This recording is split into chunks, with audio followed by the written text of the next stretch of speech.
Welcome to Murder Midnight, a crime storytelling channel for sleeping, where crime meets calm and mystery meets the mind at rest. Tonight, we once again explore fictional versions of known historical crimes. But before we close our eyes and start, please comment what country you are tuning in from. It will greatly help us here at Murder Midnight. Okay, let's start with story one. The Holy City Secret. Jerusalem, Kingdom of Jerusalem, November 1187.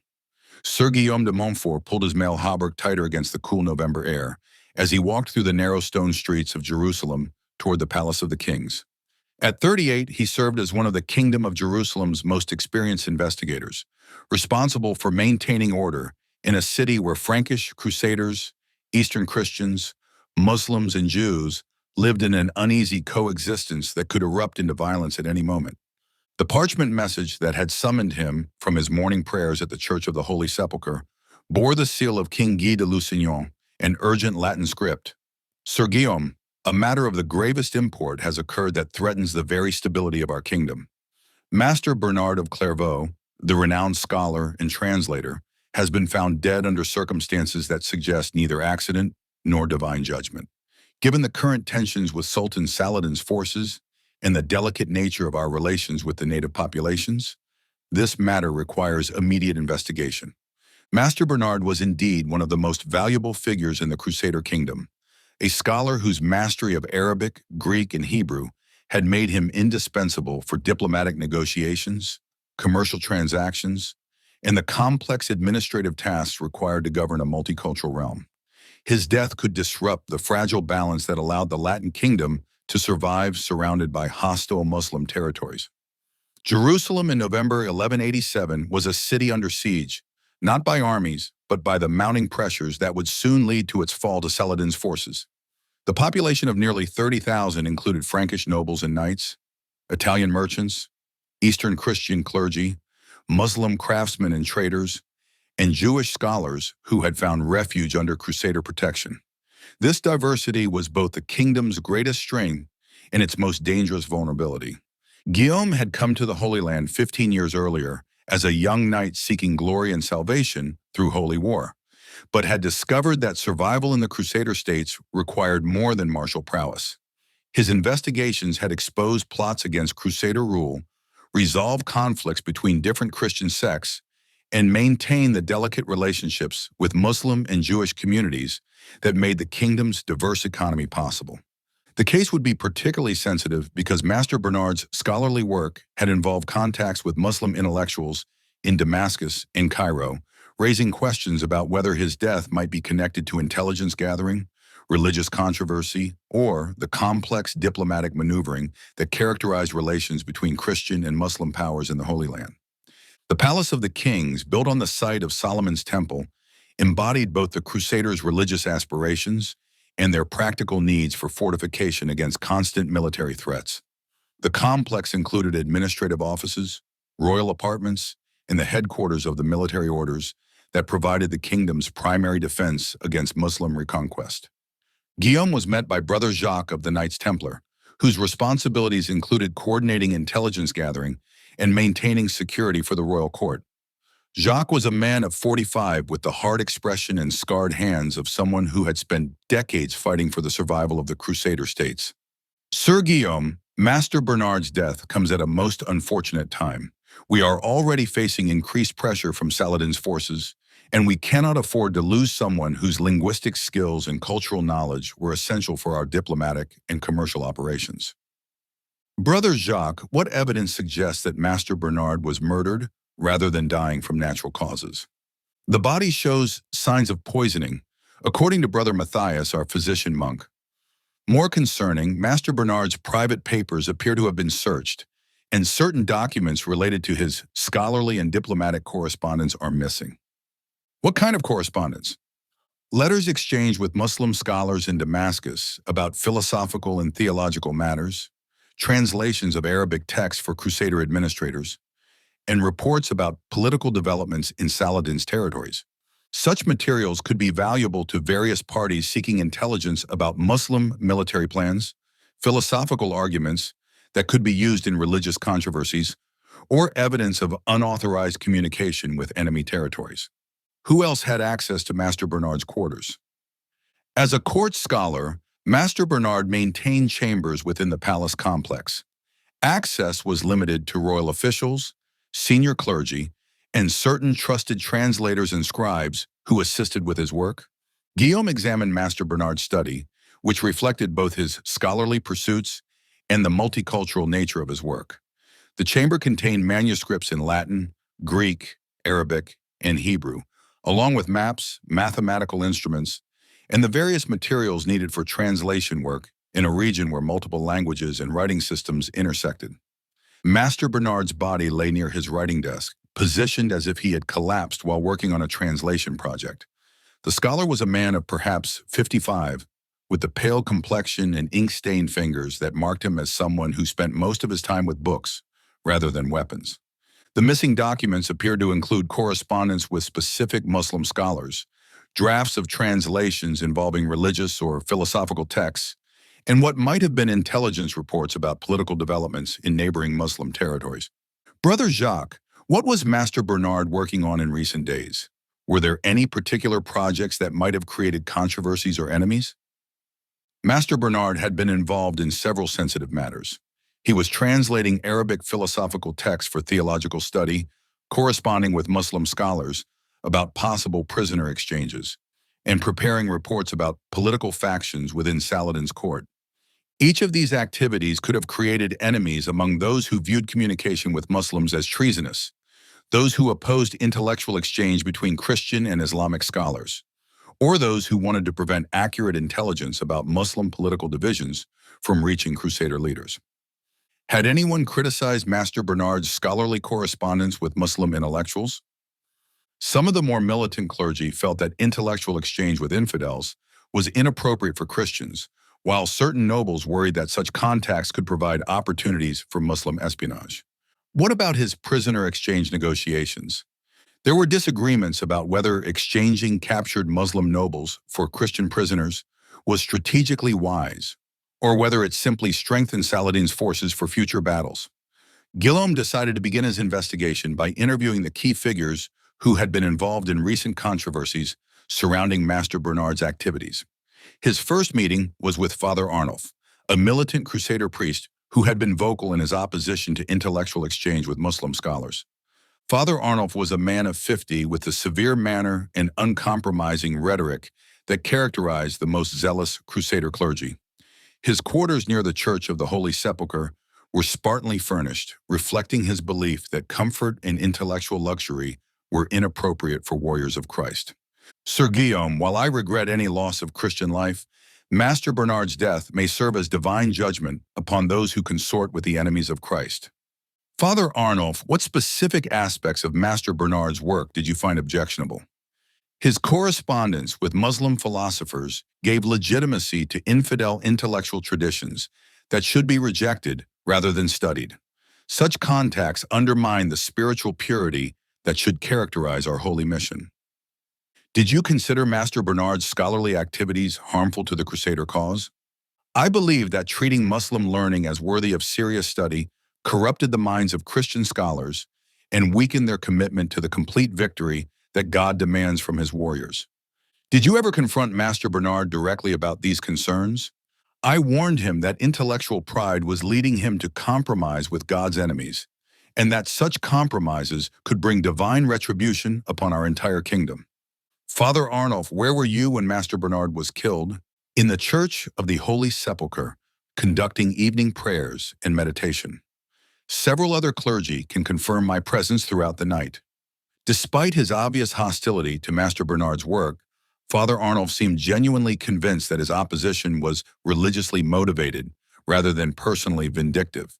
Guillaume's next interview was with Lord Raymond of Tripoli, one of the kingdom's most experienced military commanders, and a nobleman who had been critical of Master Bernard's prisoner exchange negotiations. Raymond was a man of 45 with the strategic intelligence and political sophistication that had made him one of the most influential figures in the Crusader states. His residence within the palace complex reflected both his military rank and his role as an advisor to King Guy. Sir Guillaume, Master Bernard's death is unfortunate, but his prisoner exchange activities had been creating serious strategic problems for our military operations. Lord Raymond, what concerns did you have about the prisoner exchanges? Master Bernard was too generous in his assessments of Muslim prisoners' strategic value, agreeing to exchanges that returned skilled military leaders to Saladin's forces while we received relatively minor captives in return. Did you view these exchanges as harmful to the kingdom's military interests? I believe that Master Bernard's scholarly sympathy for Muslim learning made him naive about the military implications of his negotiations. Did you discuss these concerns with Master Bernard directly? I tried to explain that prisoner exchanges were military decisions that should be based on strategic considerations rather than scholarly admiration for enemy intellectual achievements. How did Master Bernard respond to your military concerns? He argued that humane treatment of prisoners in fair exchanges would demonstrate Christian virtue and might encourage Muslim moderation in future conflicts. Lord Raymond, where were you when Master Bernard was murdered? In the palace, meeting with other military commanders about defense preparations for the anticipated spring campaigns. Several officers can confirm my presence. While Raymond's strategic concerns seem legitimate, his obvious frustration with Master Bernard's diplomatic approach provided potential motives for eliminating a scholar whose negotiations might weaken Crusader military advantages.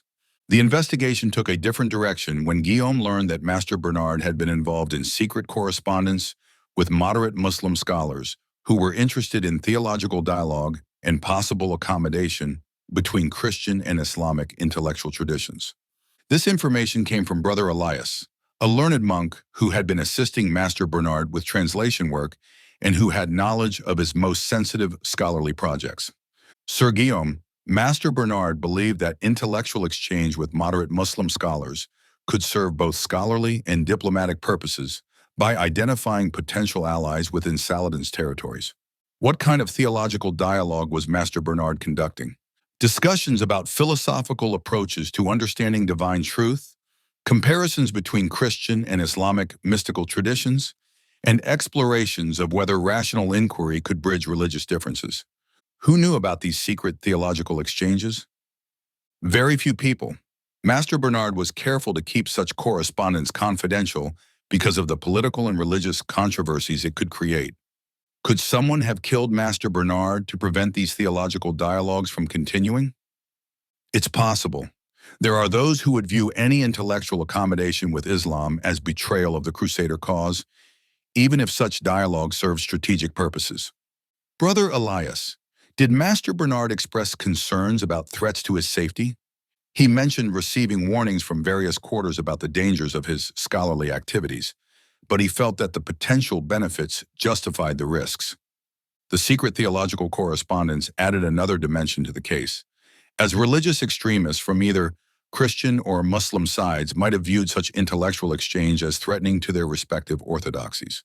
Guillaume decided to investigate the possibility that Master Bernard had been killed by agents working for Muslim authorities who viewed his diplomatic activities as harmful to their interests or who wanted to prevent him from gathering intelligence about political divisions within Saladin's court.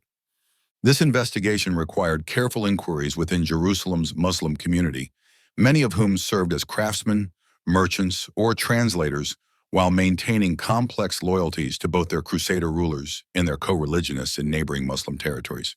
He spoke with Ahmad ibn Yusuf, a respected Muslim merchant who had occasionally served as an intermediary for communications between Crusader and Muslim authorities.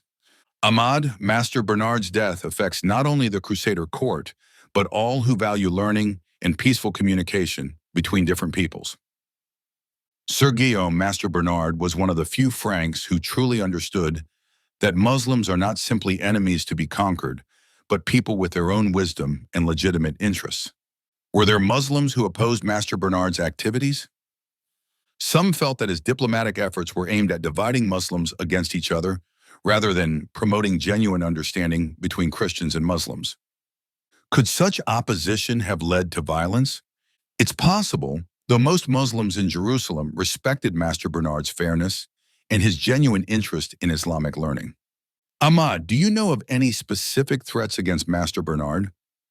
There were rumors that some extremists, both Christian and Muslim, viewed his work as dangerous to their respective causes. Where were you when Master Bernard was killed? At home with my family, observing evening prayers and discussing business matters with other merchants. Many people can confirm my presence. Ahmad's account suggested that while Master Bernard had generally positive relationships within Jerusalem's Muslim community, there might have been external threats from Muslims who viewed his activities as harmful to their strategic interests. The breakthrough in the case came when Guillaume discovered that someone had been systematically stealing and copying Master Bernard's correspondence and translations, apparently to build intelligence files about both Crusader diplomatic activities and Muslim political developments. This discovery emerged when he found evidence of unauthorized access to Master Bernard's locked document chests and noticed that certain letters had been refolded in ways that suggested copying by someone unfamiliar with the original filing system. The stolen materials included not only correspondence with Muslim scholars, but also drafts of reports about political factions within Saladin's court, translations of Arabic military manuals, and diplomatic communications that could be valuable to multiple parties seeking intelligence about both Christian and Muslim strategic planning. Further investigation revealed that the espionage operation was being conducted by Reginald of Chatillon, a notorious Crusader lord whose aggressive policies had repeatedly violated truces with Muslim authorities and whose need for intelligence about Muslim plans exceeded his respect for diplomatic protocols. Reginald had been using his position as a member of the Royal Council to gain access to Master Bernard's work while secretly preparing for unauthorized military actions that could provoke broader conflicts with Saladin's forces. When confronted with evidence of the espionage activities, Reginald initially denied involvement, but eventually confessed to both the systematic theft of documents and the murder of Master Bernard. "I never intended to kill the scholar," Reginald admitted. "I had been copying his correspondence and reports for months to support my own military planning." "Why did you decide to murder Master Bernard?" "He discovered my unauthorized access to his files and threatened to report my activities to King Guy. Bernard said that my intelligence gathering was endangering his legitimate diplomatic work." "What happened during your confrontation?" "Bernard was furious about my violation of his scholarly materials and said that my aggressive military policies were undermining the diplomatic relationships that kept the kingdom stable." "So you decided to poison him?" "I panicked. If Bernard had exposed my intelligence gathering, it would have damaged my political position and prevented me from preparing for the military actions I believed were necessary." "How did you administer the poison?" "I put hemlock extract in his wine during a meeting in his study. I hoped his death would appear natural and that I could continue accessing his intelligence materials." "What did you plan to do with the stolen correspondence and translations?" "Use them to plan military strikes against Muslim targets that could weaken Saladin's position before he could launch his anticipated campaigns against our territories." The confession revealed that Master Bernard had been killed not for his religious or scholarly activities, but for his integrity in protecting diplomatic communications that were essential for the kingdom's survival. The investigation also exposed the reckless military thinking that was undermining the Crusader kingdom's diplomatic relationships and hastening its eventual collapse. The trial of Reginald of Chatillon was conducted according to the legal traditions of the Kingdom of Jerusalem, with King Guy serving as judge and a council of nobles determining appropriate punishment. The prosecution argued that Reginald had not only committed murder, but had also engaged in espionage activities that endangered the kingdom's diplomatic and military security. The defense claimed that Reginald's intelligence gathering had been motivated by legitimate military concerns and that Master Bernard's death had been unintended. The court ultimately convicted Reginald of murder and sentenced him to exile from the kingdom, though his powerful political connections and military reputation prevented more severe punishment. The case established important precedents for protecting diplomatic communications and maintaining the intellectual freedom that made scholarly exchange possible in the multicultural environment of the Crusader states. For the Kingdom of Jerusalem, Master Bernard's murder highlighted the tensions between military aggression and diplomatic accommodation that would ultimately contribute to the kingdom's fall to Saladin just months later. Guillaume's investigation enhanced his reputation as an investigator, capable of resolving complex cases involving religious, cultural, and political sensitivities while maintaining the delicate balance that made Crusader rule possible. The case also demonstrated the importance of protecting scholars and diplomats whose work crossed cultural and religious boundaries in a region where such crossing was both essential for survival and dangerous for those who practiced it. The diplomatic and scholarly work that Master Bernard had pioneered was continued by other scholars who implemented better security procedures while maintaining the intellectual exchange that characterized the best aspects of Crusader civilization. In his final report to King Guy, Guillaume wrote, "The murder of Master Bernard demonstrates that the kingdom's survival depends not only on military prowess, but also on protecting those whose learning and diplomacy make peaceful coexistence possible among the diverse peoples of the Holy Land." The case became part of the complex history of the Crusader kingdom, illustrating both the intellectual achievements and the internal conflicts that characterized this unique medieval experiment in multicultural governance. Master Bernard's scholarly legacy lived on in the translations and diplomatic protocols he had established, influencing the development of scholarly exchange between Christian and Muslim civilizations long after the fall of the Latin Kingdom. The investigation had revealed how individual ambition and military extremism could undermine the careful diplomatic relationships that made survival possible for minority populations governing diverse territories in hostile environments. Guillaume continued to serve the Kingdom of Jerusalem until its fall to Saladin later that year, investigating cases that ranged from simple theft to complex political conspiracies. But the Master Bernard case remained one of his most significant, a reminder that even in an age of holy war, the pursuit of knowledge and peaceful communication between different cultures represented humanity's highest aspirations. The Holy City secret had been exposed as a tale of scholarship betrayed by military ambition, but the investigation had also demonstrated the possibility of justice and understanding, even in the most challenging historical circumstances. In Jerusalem, the city sacred to three great religions, the memory of Master Bernard and the lessons learned from his murder continued to influence those who understood that true holiness required not only faith and courage, but also wisdom, compassion, and respect for the learning and dignity of all peoples who shared the ancient lands where civilization had first flourished. Story 2, The Emperor's New Justice, Tokyo, Empire of Japan, October 1885. Police Inspector Hayashi Ichiro adjusted his Western-style uniform as he walked through the gaslit streets of Tokyo toward the Imperial Palace District. At 35, he served as one of the new Japan's most experienced criminal investigators, responsible for applying modern Western police methods to crimes in a society rapidly transforming from feudal isolation to modern industrial power.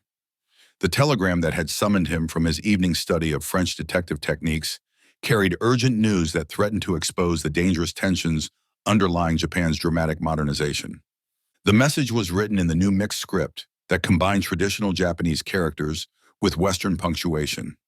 Inspector Hayashi, urgent matter at the Foreign Ministry, British advisor Thomas Blackwood found dead under suspicious circumstances.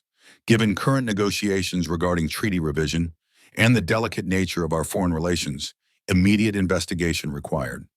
Chief Inspector Kawamura.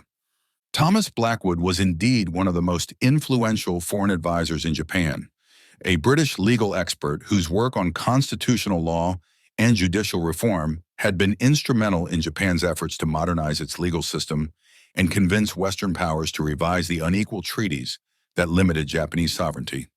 His death could affect not only Japan's domestic modernization, but also its crucial negotiations with European powers. Tokyo in 1885 was a city caught between two worlds, where traditional wooden houses stood alongside new brick buildings constructed in Western styles, where samurai in traditional dress walked beside bureaucrats wearing European suits, and where ancient temples shared neighborhoods with modern factories powered by steam engines imported from Britain and America.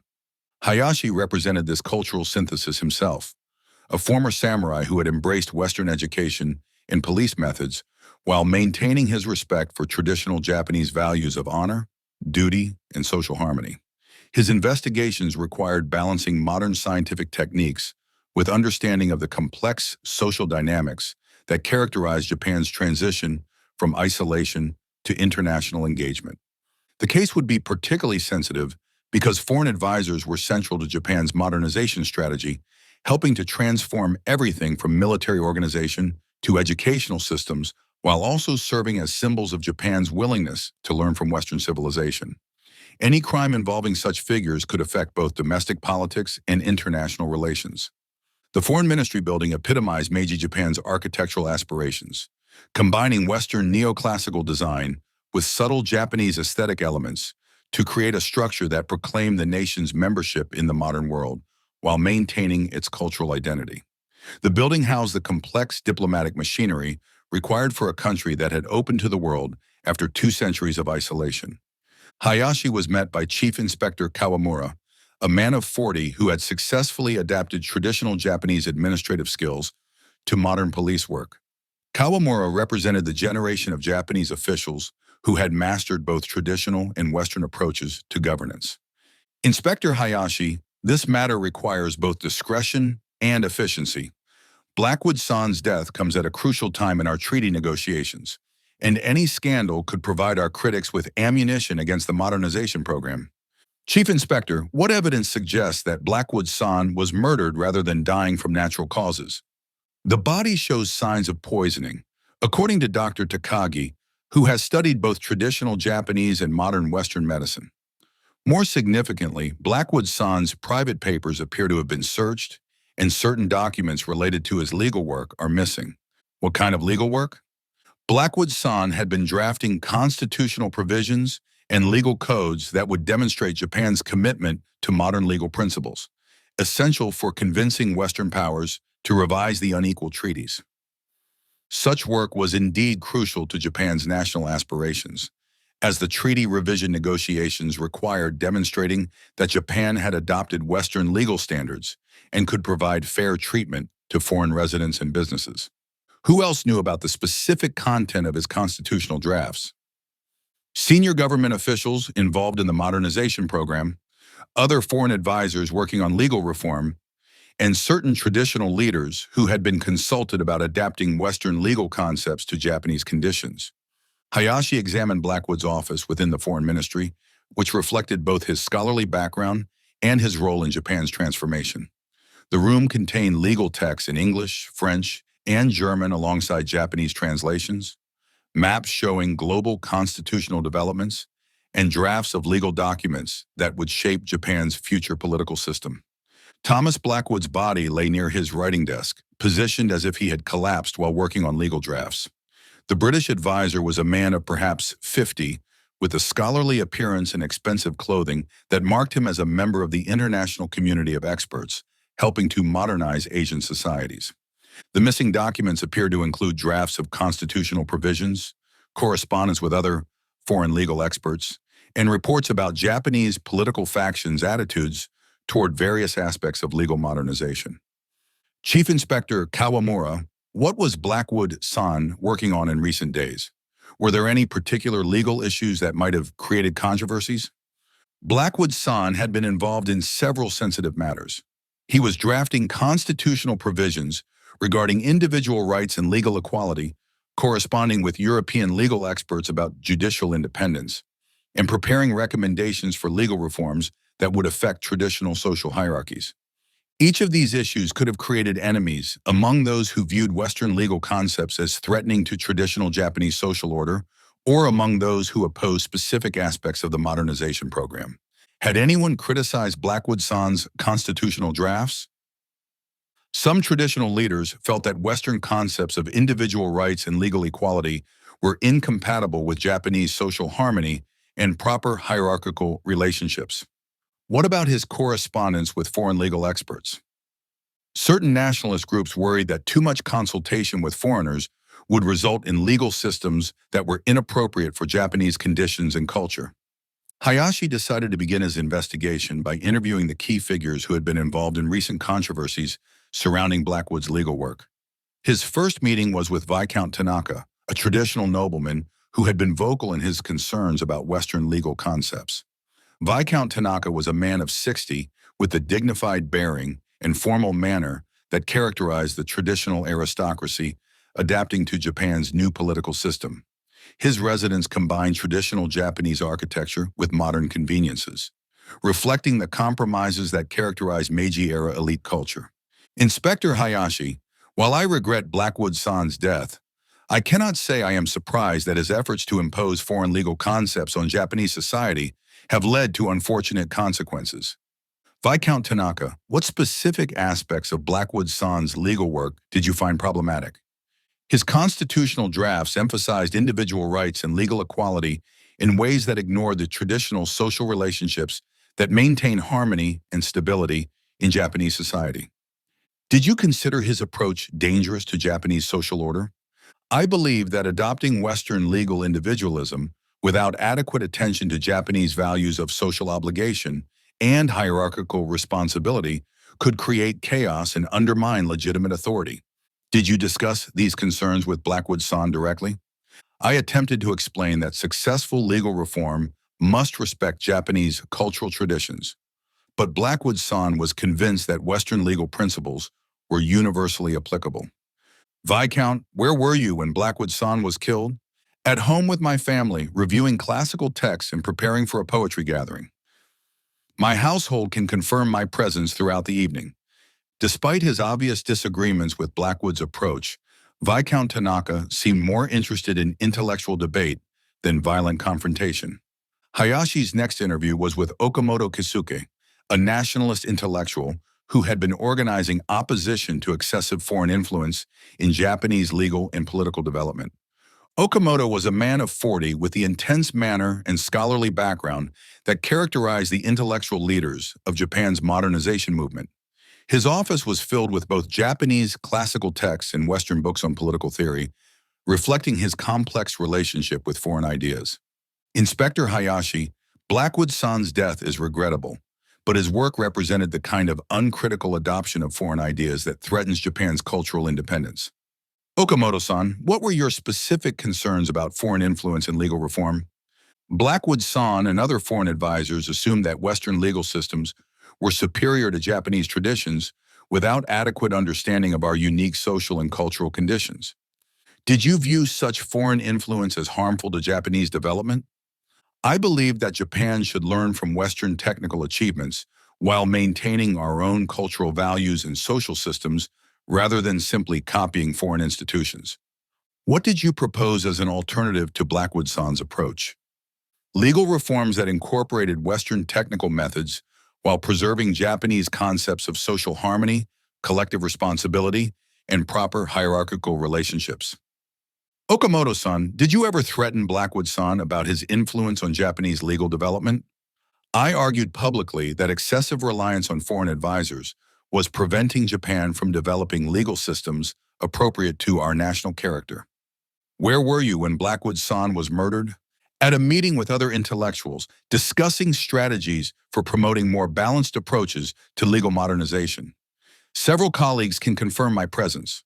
While Okamoto's nationalism provided potential motives for opposing Blackwood's influence, his preference for intellectual rather than violent methods made him seem an unlikely suspect. The investigation took a different direction when Hayashi learned that Blackwood had been involved in secret negotiations with representatives of other Western powers about coordinating their approaches to treaty revision and legal reform in Japan. This information came from Minister Inoue Kaoru, one of the government officials responsible for managing Japan's foreign relations and modernization programs. Inspector Hayashi, Blackwood-san's work involved not only legal drafting, but also informal consultation with other foreign governments about their expectations for Japanese legal reform. What kind of consultation? Discussions about which specific legal reforms would be necessary to convince Western powers that Japan had adopted adequate legal protections for foreign residents and businesses. Who knew about these international consultations? Very few people. Such discussions were kept confidential to avoid accusations that Japan was simply adopting whatever legal systems foreign powers demanded. Could someone have killed Blackwood-san to prevent these consultations from continuing? It's possible. There are those who would view any coordination with foreign powers as compromise of Japanese sovereignty, even if such coordination served Japan's long-term interests. Minister Inoue, did Blackwood-san express concerns about threats to his safety? He mentioned receiving anonymous messages criticizing his work, but he did not seem to take them seriously. The secret international consultations added another dimension to the case, as extreme nationalists might have viewed such activities as treasonous collaboration with foreign powers attempting to control Japanese development. Hayashi decided to investigate the possibility that Blackwood had been killed by agents working for rival Western powers who wanted to influence Japan's legal development in directions favorable to their own national interests rather than accepting British leadership in this area. This investigation required careful inquiries within Tokyo's foreign community, where diplomats, merchants, advisors, and missionaries from various European and American backgrounds competed for influence while maintaining the facade of civilized international cooperation. He spoke with Auguste Boissonade, a French legal expert who had been advising the Japanese government on civil law, while Blackwood focused on constitutional issues. Inspector Hayashi, Blackwood's death is a loss to all who support Japan's legal modernization, regardless of our different national perspectives on specific legal approaches. Professor Boissonade, were there disagreements between different foreign advisors about the direction of Japanese legal reform? There were professional differences about whether Japan should adopt Anglo-Saxon common law approaches or continental European civil law systems, but such debates were scholarly rather than personal. Could such professional competition have created serious conflicts? Academic rivalry exists in all international advisory communities, but I cannot imagine it leading to violence among civilized professionals. Professor, do you know of any specific threats against Blackwood's work or safety? There were rumors that some Japanese nationalists viewed all foreign legal advisors as unwelcome influences, but I had no knowledge of specific threats. Where were you when Blackwood was killed? At home, preparing lectures for the Imperial University Law faculty. My household staff can confirm my presence. Boissonade's account suggested professional competition rather than the kind of personal animosity that might lead to murder. The breakthrough in the case came when Hayashi discovered that someone had been systematically copying and selling Blackwood's legal drafts and correspondence to multiple parties, including foreign governments, Japanese political factions, and commercial interests seeking advanced knowledge of legal changes that could affect their business operations. This discovery emerged when he found evidence that certain documents had been photographed using the new photographic copying techniques, leaving traces of chemical residue that indicated unauthorized reproduction. The copied materials included not only constitutional drafts, but also correspondence about treaty negotiations, assessments of Japanese political factions' attitudes toward legal reform, and strategic recommendations about approaches to convincing Western powers to revise the unequal treaties. Further investigation revealed that the copying operation was being conducted by Watanabe Saburo, a Japanese clerk working in the foreign ministry who had been selling confidential information to supplement his modest government salary. Watanabe had been using his access to foreign advisors' documents to create a profitable intelligence business that served the interests of various parties seeking advanced knowledge of Japan's legal and diplomatic developments. When confronted with evidence of the document theft, Watanabe initially denied involvement, but eventually confessed to both the systematic copying scheme and the murder of Blackwood. I never intended to kill Blackwood-san, Watanabe admitted. I had been copying his documents for months, selling information to various interested parties. Why did you decide to murder him? Blackwood-san had become suspicious about the security of his documents and was implementing new procedures that would have made it impossible for me to continue my copying activities. What happened when he confronted you? Blackwood-san discovered me photographing his constitutional drafts and threatened to report my activities to the authorities. He said that selling confidential government information was betrayal of Japan's modernization efforts. So you decided to poison him? I panicked. If Blackwood-san had exposed my document theft, I would have faced not only criminal charges, but also the shame of betraying my country's trust during this crucial period of development. How did you administer the poison? I put extract from oleander plants in his tea during our meeting in his office. The poison acts slowly, so Blackwood-san would not have realized immediately what was happening. What did you plan to do with the stolen documents? Continue selling information to the various parties who were willing to pay for advanced knowledge of Japan's legal and diplomatic developments. The confession revealed that Blackwood had been killed not for his foreign origins or his role in Japan's modernization, but for his integrity in protecting confidential information that was essential for Japan's strategic interests. The investigation also exposed the sophisticated espionage networks that operated within Japan's modernizing government, where access to sensitive information could be extremely valuable to both domestic and foreign interests. The trial of Watanabe Saburo was conducted according to the new legal procedures that Blackwood himself had helped to establish, creating the ironic situation of using the victim's own legal reforms to prosecute his murderer. The prosecution emphasized that Watanabe had not only committed murder, but had also betrayed Japan's national interest by selling confidential information during a crucial period of international negotiations.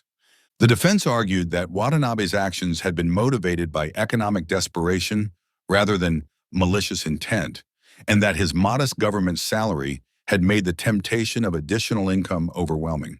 The court ultimately convicted Watanabe of both murder and espionage, sentencing him to death for the killing and requiring his family to make financial restitution for the damage caused by his intelligence theft. The case established important precedents for protecting government information and maintaining the security procedures that made Japan's modernization program possible. For Meiji Japan, Blackwood's murder highlighted the challenges of managing rapid social and political change while maintaining the confidentiality essential for effective diplomatic and legal development.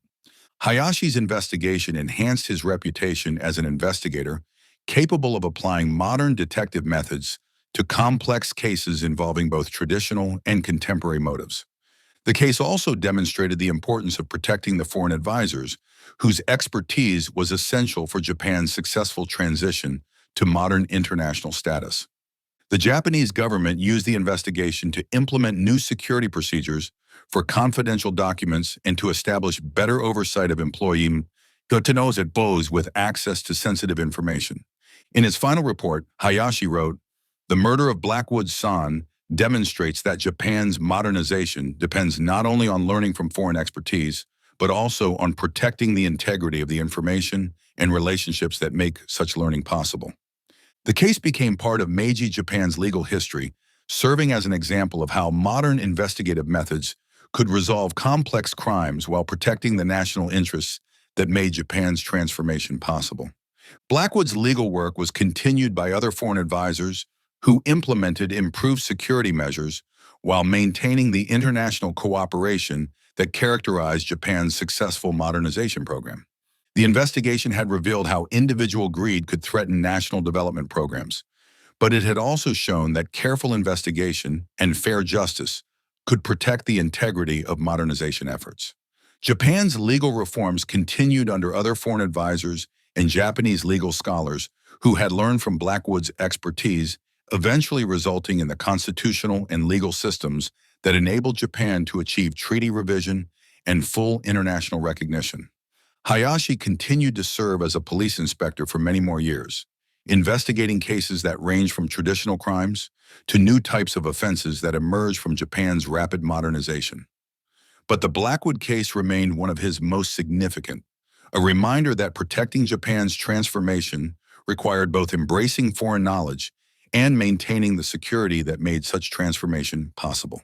The emperor's new justice had been threatened by individual betrayal, but through careful investigation and application of both traditional Japanese values and modern Western methods, the integrity of Japan's legal development had been preserved. In the rapidly changing city of Tokyo, where East met West in Japan's remarkable transformation, the memory of Thomas Blackwood and the lessons learned from his murder continued to influence those who understood that successful modernization required not only learning from foreign expertise, but also protecting the trust and security that made such learning beneficial to Japan's national development. Story 3. The Quarantine Conspiracy, Seattle, Washington, United States, April 2020. Detective Sarah Chen adjusted her N95 mask as she walked through the eerily quiet streets of downtown Seattle toward the Amazon headquarters building. At 37, she served as one of the Seattle Police Department's most experienced homicide investigators. But nothing in her 15-year career had prepared her for conducting criminal investigations during a global pandemic that had transformed American society almost overnight. The encrypted message on her secure phone had been brief but urgent. Detective Chen, Priority 1 case at Amazon Tower. Tech executive found dead under suspicious circumstances. Victim was working on COVID-19 contact tracing systems. Given current tensions around privacy, surveillance, and public health, this case requires immediate attention. Captain Rodriguez. Dr. Michael Huang was indeed one of the most prominent figures in the technology industry's response to the pandemic, leading Amazon's efforts to develop digital contact tracing systems that could help public health officials track the spread of COVID-19 while navigating the complex privacy concerns that had made such technology controversial in the United States. Seattle in April 2020 was a city transformed by the pandemic. Its normally bustling streets empty due to stay-at-home orders, its tech campuses converted to remote work, and its hospitals overwhelmed by patients suffering from a disease that medical science was still struggling to understand. The city had been one of the first major American urban centers to experience COVID-19 outbreaks, making it both a testing ground for pandemic response and a symbol of the social disruption that had spread across the country. Chen represented the challenges facing law enforcement during the pandemic. Investigators who had to solve crimes while maintaining social distancing, collect evidence while wearing protective equipment, and navigate public health restrictions that complicated traditional police work. Her investigations now required understanding not only criminal behavior, but also the new social dynamics created by lockdowns, economic uncertainty, and political polarization around pandemic response. The case would be particularly sensitive because contact tracing technology had become a focal point for debates about privacy rights, government surveillance, and the balance between public health and individual liberty that characterized American responses to the pandemic. Amazon Tower 1 stood nearly empty, its glass facade reflecting a city where most office workers had been ordered to work from home for over a month.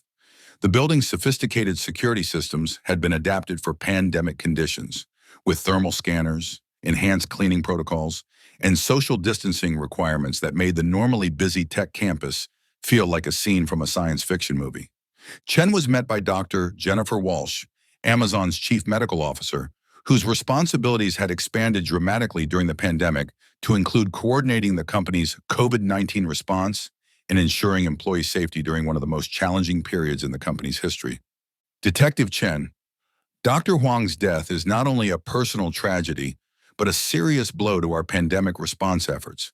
He was leading some of the most important technology initiatives designed to help the country track and contain the virus. Dr. Walsh, what evidence suggests that Dr. Huang was murdered rather than dying from COVID-19 or other natural causes? The preliminary medical examination suggests poisoning rather than virus-related complications. More concerning, Dr. Huang's computer systems appear to have been accessed by someone other than himself, and certain files related to his contact tracing work are missing. What kind of contact tracing work? Dr. Huang was developing privacy-preserving algorithms that could help public health officials track virus transmission without compromising individual privacy rights, technology that could be crucial for controlling the pandemic while addressing American concerns about surveillance. Such technology was indeed at the center of heated debates about pandemic response, with some arguing that contact tracing was essential for public health and others claiming that it represented an unprecedented expansion of government surveillance capabilities.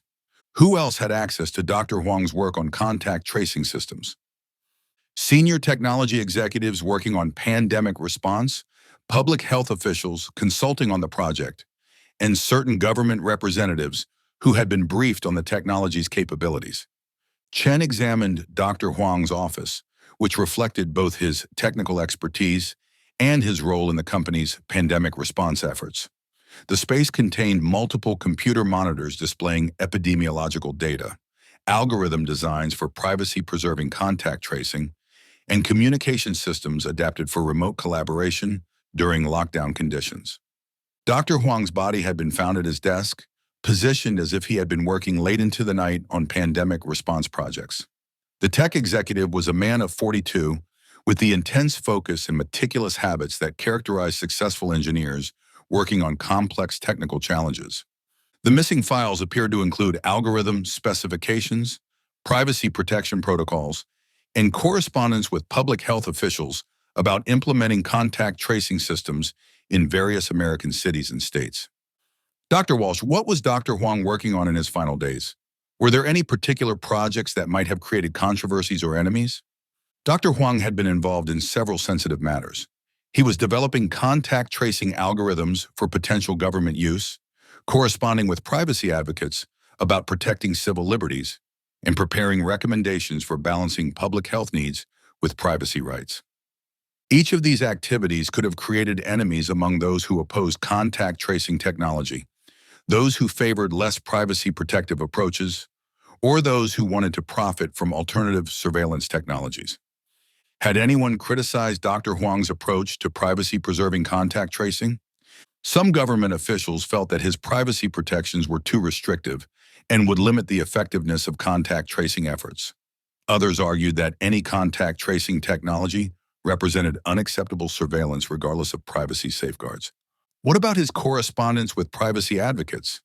Certain law enforcement and intelligence agencies were concerned that his privacy-focused approach would set precedents that could limit their access to digital surveillance tools for other purposes.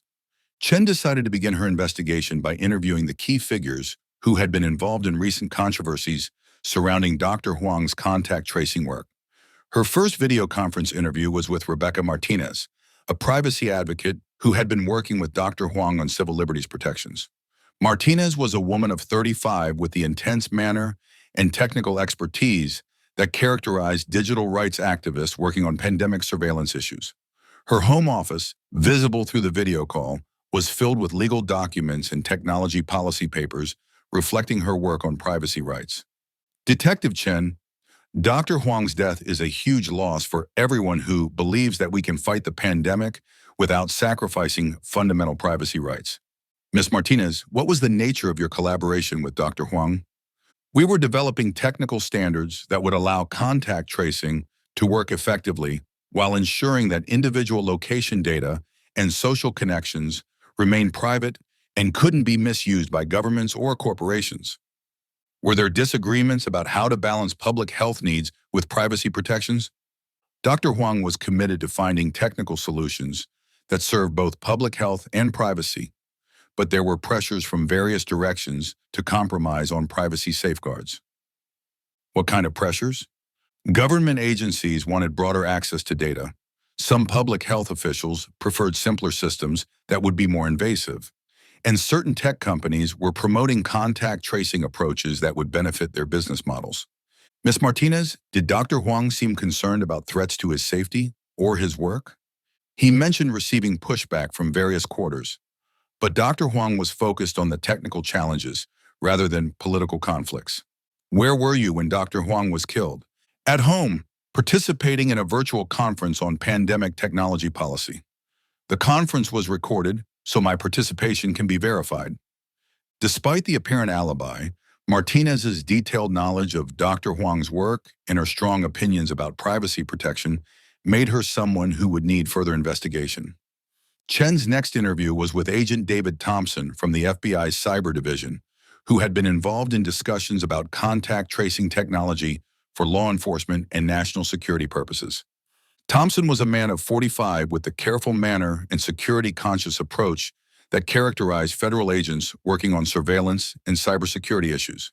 His home office, visible during their video call, was equipped with multiple secure communication systems.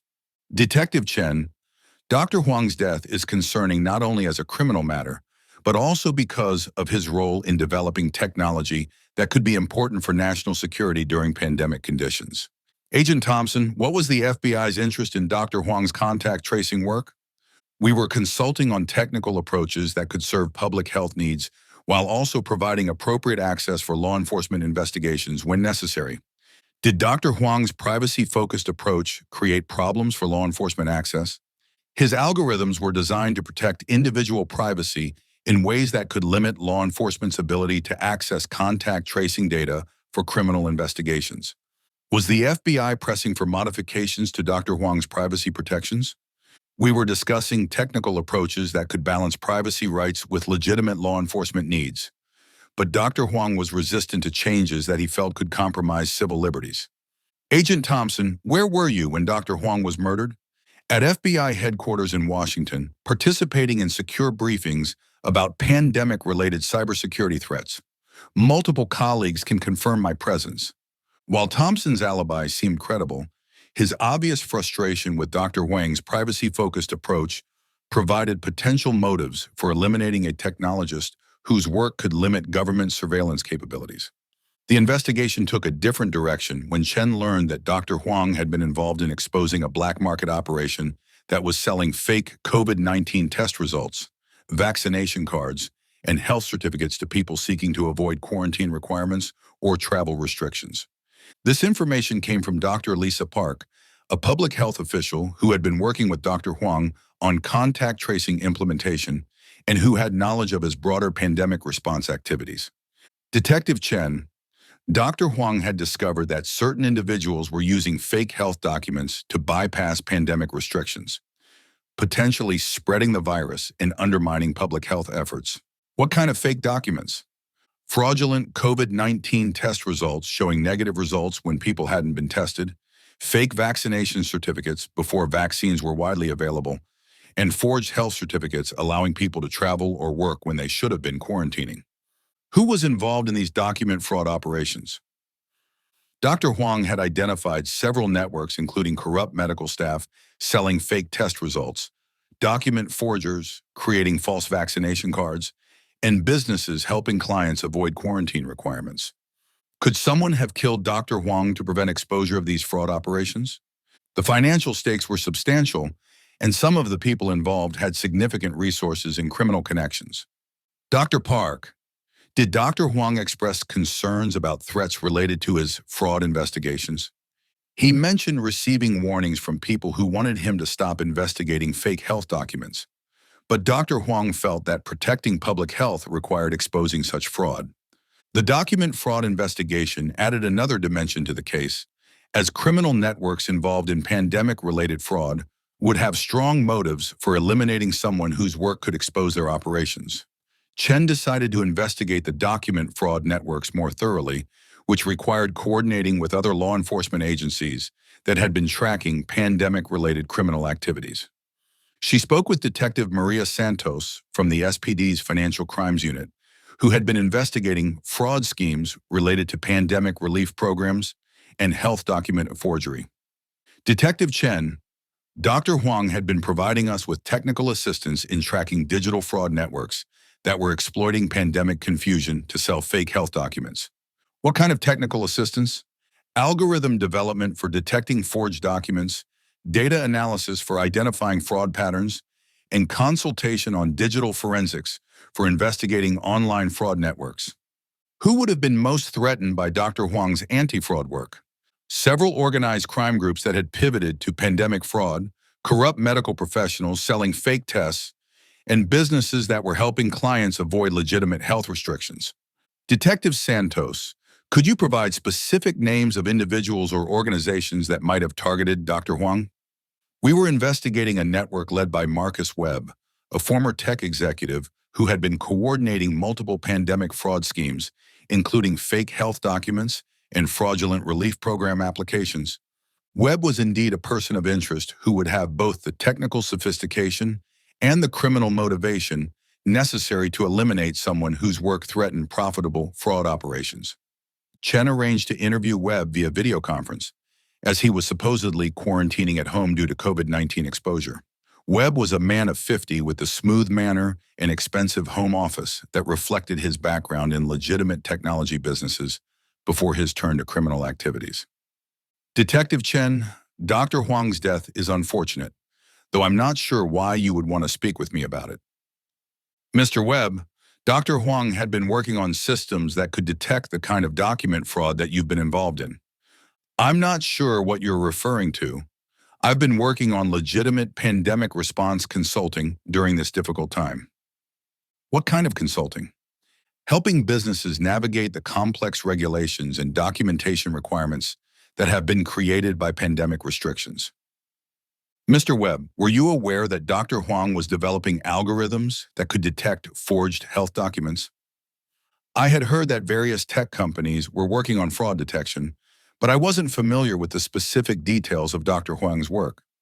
Where were you when Dr. Huang was murdered, At home, quarantining after a potential COVID exposure. I can provide documentation of my quarantine status and medical consultations. Webb's quarantine alibi was convenient but difficult to verify, especially given the relaxed documentation standards that had developed during the pandemic. The breakthrough in the case came when Chen discovered that someone had been using Dr. Huang's own contact tracing algorithms to monitor his movements and identify optimal times for accessing his office without being detected by security systems. This discovery emerged when she found evidence that Dr. Huang's location data had been accessed through the very systems he had designed to protect privacy, suggesting that someone with detailed technical knowledge had turned his own technology against him. The unauthorized access required not only sophisticated technical skills, but also inside knowledge of Dr. Huang's algorithm design and security protocols. Further investigation revealed that the surveillance operation was being conducted by Elena Vasquez, a former colleague of Dr. Huang's, who had left Amazon to start her own company developing surveillance technology for law enforcement and private security. Vasquez had been using her detailed knowledge of Dr. Huang's privacy-preserving algorithms to develop surveillance systems that could circumvent such privacy protections, creating products that would be valuable to governments and corporations seeking to monitor populations during pandemic conditions.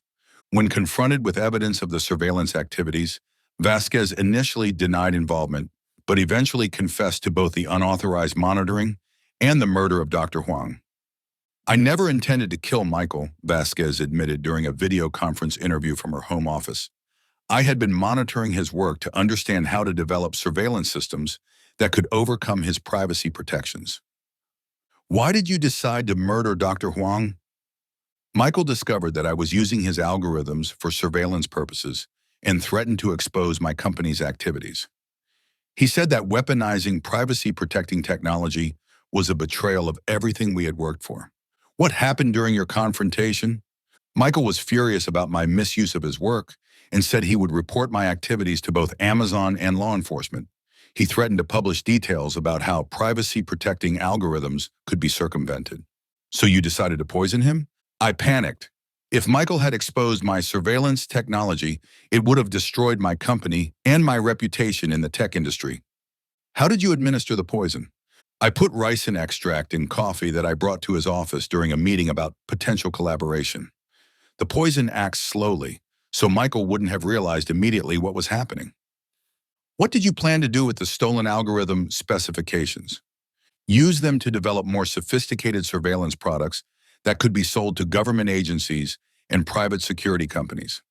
The confession revealed that Dr. Huang had been killed not for his role in pandemic response, but for his integrity in protecting the privacy-preserving principles that he had built into his technology. The investigation also exposed how pandemic conditions had created new opportunities for surveillance technology development and how the crisis could be exploited by those seeking to profit from increased monitoring capabilities. The trial of Elena Vasquez was conducted using the virtual court procedures that had been implemented during the pandemic, creating the unusual situation of prosecuting a tech industry murder case through video conferencing systems. The prosecution argued that Vasquez had not only committed murder, but had also betrayed the public trust by weaponizing technology designed to protect privacy during a public health emergency.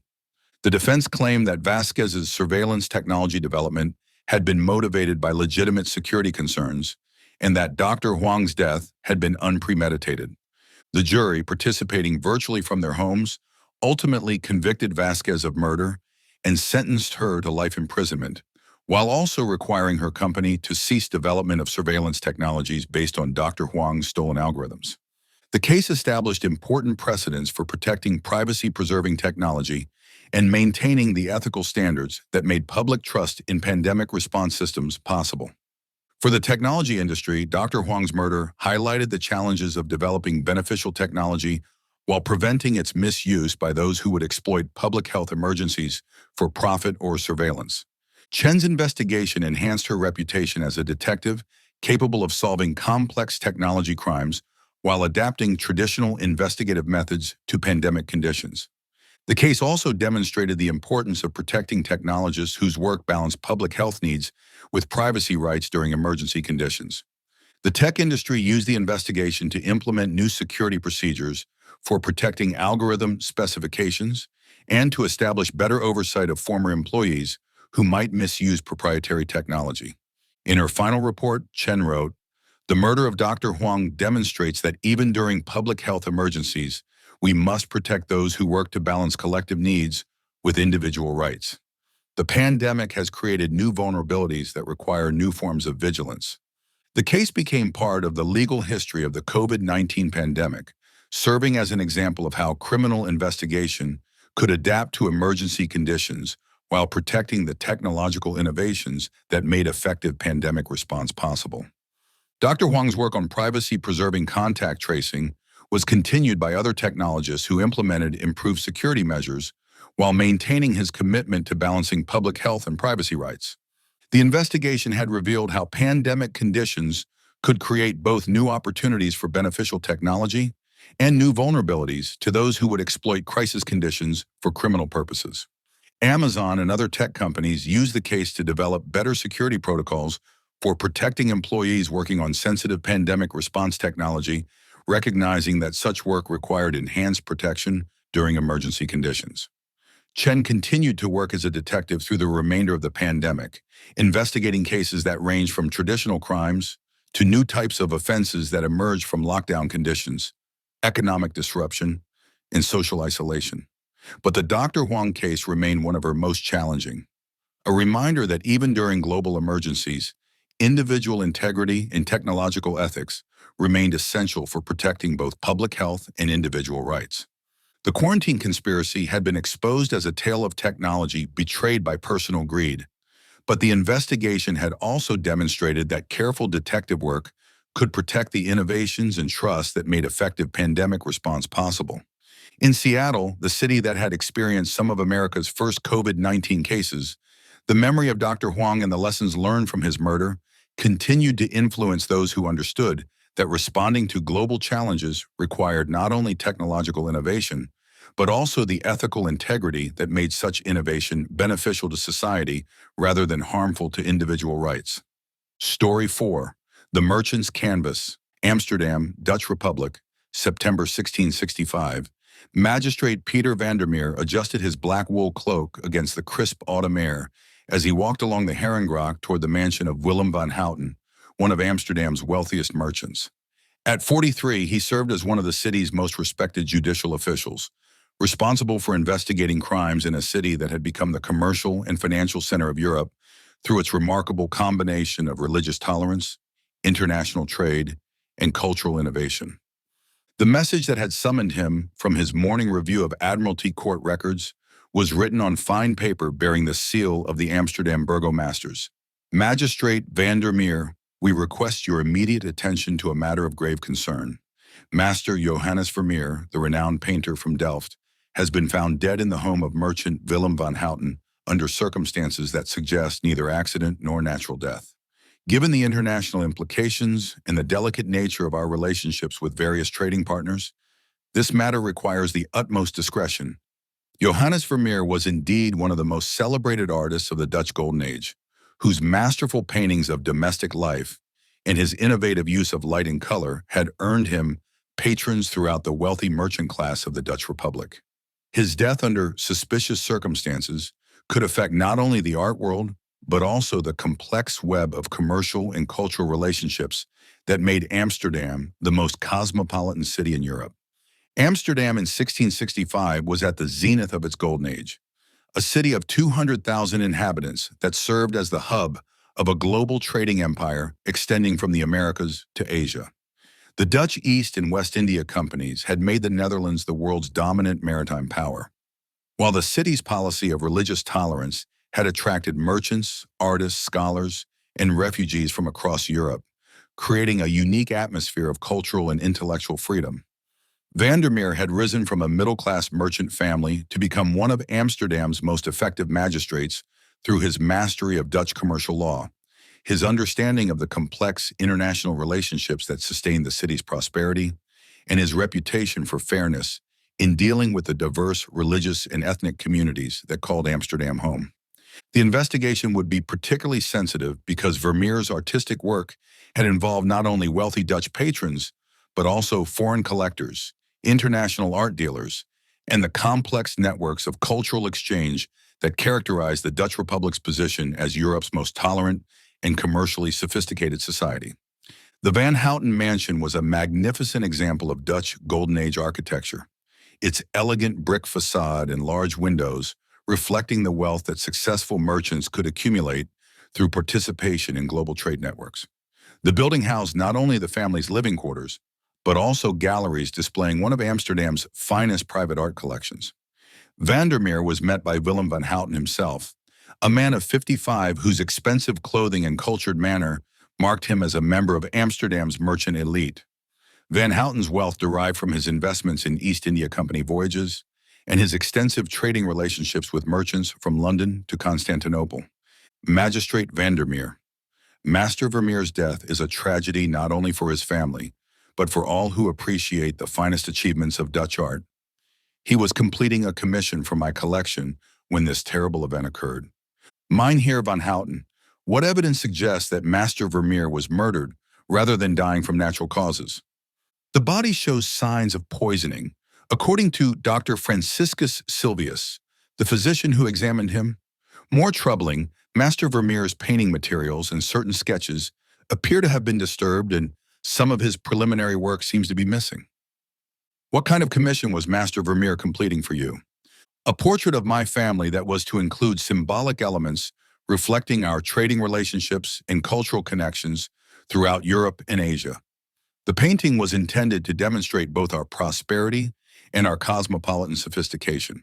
Such commissioned portraits were indeed important symbols of status and cultural achievement among Amsterdam's merchant class, often containing complex symbolic elements that reflected the patron's wealth, learning, and international connections. Who else knew about Master Vermeer's work on this commission? Several people were aware of the project.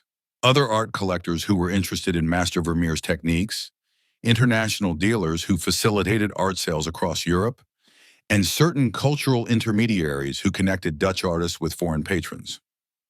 Vandermeer examined the studio space where Vermeer had been working, which reflected both his artistic methods and the sophisticated cultural environment of Dutch Golden Age painting. The room contained expensive pigments imported from around the world, optical instruments that Vermeer used to achieve his remarkable effects with light, and preliminary sketches for various commissioned works. Vermeer's body had been found near his easel, positioned as if he had collapsed while working on Van Houten's family portrait. The artist was a man of 33, with the careful hands and intense focus that characterized the masters who had made Dutch painting the most admired in Europe.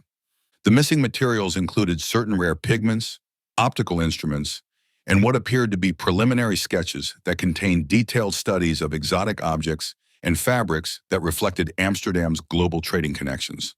Mynheer van Houten, what was Master Vermeer working on in his final days? Were there any particular aspects of your commission that might have created controversies? Master Vermeer had been incorporating elements into the portrait that reflected our family's trading relationships with various foreign markets, including some Islamic and Asian motifs that demonstrated our cosmopolitan connections. Could such international elements have offended anyone?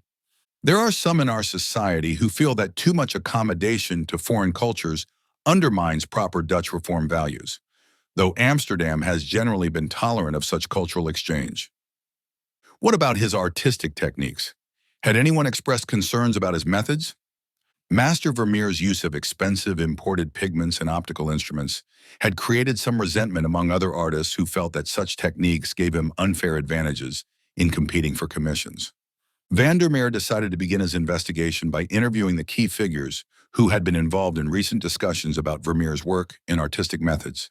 His first meeting was with Gabriel Metsu, a fellow painter whose relationship with Vermeer had been complicated by professional rivalry and different approaches to artistic technique.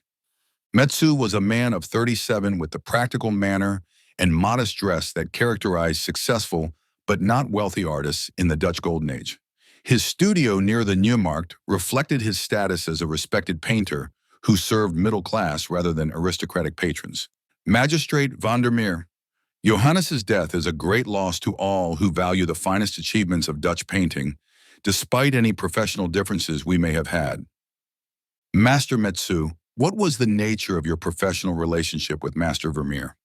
We were colleagues who respected each other's work, though we disagreed about certain artistic methods and approaches to serving wealthy patrons. What kind of disagreements? Johannes used expensive imported pigments and sophisticated optical instruments that allowed him to achieve effects that other painters could not match with traditional methods. Did you consider his techniques unfair competition? I felt that art should demonstrate skill and creativity rather than simply the artist's ability to afford the most expensive materials and equipment. Did these concerns create tensions between you and Master Vermeer? We had professional discussions about artistic integrity and the proper relationship between technical innovation and traditional craftsmanship. Master Metsu, where were you when Master Vermeer was killed? In my studio, working on a commission for a cloth merchant's family. My assistants can confirm my presence throughout the evening. Despite their professional disagreements, Metsu seemed genuinely saddened by Vermeer's death and showed no signs of personal animosity that might motivate murder. Vandermeer's next interview was with Samuel Palash, a Sephardic Jewish merchant who served as an intermediary between Dutch artists and collectors throughout Europe and the Ottoman Empire. Palash represented the kind of cultural and commercial bridge building that characterized Amsterdam's cosmopolitan atmosphere. Palash was a man of 45 with the multilingual sophistication and extensive cultural knowledge that made him valuable to both artists seeking international patrons and collectors seeking access to the finest Dutch art. Magistrate Vandermeer, Master Vermeer's death is a loss to all who appreciate the cultural exchange that makes Amsterdam the center of European artistic achievement. Mynheer Palash, what was your relationship with Master Vermeer's artistic work? I helped connect Master Vermeer with collectors in various European courts and Ottoman territories who appreciated his unique artistic vision and technical mastery. Did Master Vermeer's international connections create any problems or controversies? Some conservative elements in our society felt that selling Dutch art to foreign collectors, particularly Islamic ones, was inappropriate for artists from a Christian republic. What was Master Vermeer's response to such criticisms? He believed that art transcended religious and cultural boundaries, and that sharing Dutch artistic achievements with international audiences enhanced rather than diminished our republic's reputation. Mynheer Palash, did Master Vermeer seem concerned about threats related to his international art dealings? He mentioned receiving criticism from some quarters about his willingness to incorporate foreign artistic elements into his work. But Johannes was committed to artistic innovation regardless of political considerations. Where were you when Master Vermeer was murdered? At home with my family, observing the Sabbath according to our religious customs. My household can confirm my presence. Palash's account suggested that while Vermeer's international connections had created some controversy, most criticism had remained within bounds of acceptable artistic debate. The investigation took a different direction when Vandermeer learned that Vermeer had been involved in exposing a forgery operation that was creating fake paintings attributed to famous Dutch masters and selling them to foreign collectors who lacked the expertise to detect the deceptions. This information came from Abraham Bredius, an art dealer who had been working with Vermeer to authenticate paintings and identify forgeries that were damaging the reputation of Dutch art in international markets. Magistrate Vandermeer, Master Vermeer, had discovered several instances of paintings being falsely attributed to prominent Dutch artists and sold to collectors who believed they were acquiring genuine masterpieces. What kind of forgery operation? Sophisticated reproductions of paintings by Rembrandt, Frans Hals, and other masters, created by skilled artists and then artificially aged to appear authentic. Who was involved in these forgery activities? Master Vermeer had identified several participants, including corrupt art dealers, skilled copyists who created the fake paintings, and intermediaries who sold them to unsuspecting foreign collectors. Could someone have killed Master Vermeer to prevent exposure of these forgery operations? The financial stakes were enormous, and some of the people involved had significant resources and criminal connections. Mynheer Bredius, did Master Vermeer express concerns about threats related to his forgery investigations?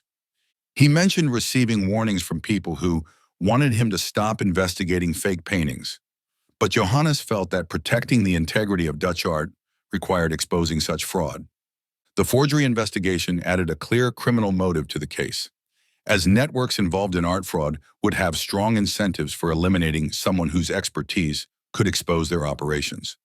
Vandermeer decided to investigate the art forgery networks more thoroughly, which required examining the complex relationships between artists, dealers, and collectors that characterize Amsterdam's position as Europe's art trading center. He spoke with Cornelis van der Voort, a art dealer who had been involved in suspicious transactions involving paintings of questionable authenticity. Van der Voort was a man of 40 with the smooth manner and expensive clothing that marked him as someone who had prospered in the international art trade. His gallery near the dam contained an impressive collection of paintings that reflected his access to works by prominent Dutch masters. Magistrate Vandermeer, Master Vermeer's death is indeed unfortunate, though I'm not sure why you would want to discuss it with me. Mynheer van der Voort, Master Vermeer had been investigating art forgeries, and your name was mentioned in connection with certain questionable transactions. I deal only in authentic works by established masters. Any suggestions to the contrary are unfounded and damaging to my reputation. What is your response to claims that you have sold fake paintings attributed to famous Dutch artists? The art market is complex, and authentication is sometimes difficult even for experts. I rely on the best available expertise when evaluating paintings. Were you aware that Master Vermeer was questioning the authenticity of certain works you had sold? Master Vermeer occasionally provided authentication services, but I was not aware of any specific concerns about my transactions. Mynheer van der Voort, where were you when Master Vermeer was murdered? At home, entertaining foreign collectors who were visiting Amsterdam to view Dutch art. Several guests can confirm my presence throughout the evening. Van der Voort's evasive answers and convenient alibi made him a person of interest who would require further investigation. The breakthrough in the case came when Vandermeer discovered that someone had been systematically stealing Vermeer's painting techniques and artistic innovations, apparently to create forgeries that could replicate his distinctive style and command high prices from collectors seeking his work. This discovery emerged when he found evidence that Vermeer's studio had been searched not for valuable objects, but for technical information about his painting methods, optical instruments, and the sources of his rare pigments. The stolen information included detailed studies of Vermeer's techniques for achieving his remarkable effects with light, his methods for using optical instruments to enhance realistic detail, and his sources for expensive imported pigments that were essential to his distinctive color palette. Further investigation revealed that the technique theft operation was being conducted by Peter de Hooch, a fellow painter who had been struggling to achieve the same level of success and patronage that Vermeer enjoyed. De Hooch had been using his friendship with Vermeer to gain access to his studio techniques, while secretly developing the ability to create paintings that could be passed off as Vermeer's work to collectors who were willing to pay premium prices for his distinctive style. When confronted with evidence of the technique theft and forgery operation, de Hooch initially denied involvement, but eventually confessed to both the systematic stealing of artistic methods and the murder of Vermeer. I never intended to kill Johannes, de Hooch admitted. I had been studying his techniques for months, hoping to achieve similar success with my own painting career. Why did you decide to murder Master Vermeer? Johannes discovered that I was using his techniques to create paintings that I was selling as original works influenced by his style. He threatened to expose my activities to the Artists Guild and our shared patrons. What happened during your confrontation? Johannes was furious about my misuse of his artistic innovations and said that copying his techniques without acknowledgement was theft that damaged both our reputations. So you decided to poison him? I panicked. If Johannes had exposed my copying activities, it would have destroyed my artistic career and my relationships with patrons who valued originality. How did you administer the poison? I put arsenic powder in wine that I brought to share while supposedly discussing a potential collaboration. The poison acts slowly, so Johannes wouldn't have realized immediately what was happening. What did you plan to do with the stolen technique information? Continue creating paintings using his methods while developing my own reputation as an innovative artist rather than simply a copyist. The confession revealed that Vermeer had been killed not for his international connections or his role in exposing art forgeries, but for his artistic integrity in protecting the innovations that had made his work distinctive and valuable. The investigation also exposed the intense competition among Dutch Golden Age artists and the pressures facing painters who struggled to achieve recognition in an increasingly crowded and competitive market. The trial of Peter de Hooch was conducted according to Dutch legal procedures, with a panel of Amsterdam magistrates determining guilt and appropriate punishment. The case highlighted complex issues involving artistic originality, professional ethics, and the competitive pressures facing artists in a commercial society. The prosecution argued that de Hooch had not only committed murder, but had also violated the professional standards that maintain trust and integrity within the artistic community. The defense claimed that de Hooch's copying activities were motivated by financial desperation rather than malicious intent, and that artistic influence and inspiration were natural parts of the creative process. The court ultimately convicted de Hooch of murder and sentenced him to death, while also requiring him to make financial restitution to collectors who had purchased paintings under false pretenses about their originality. The case established important precedents for protecting artistic originality and maintaining the professional standards that made Dutch art valuable in international markets.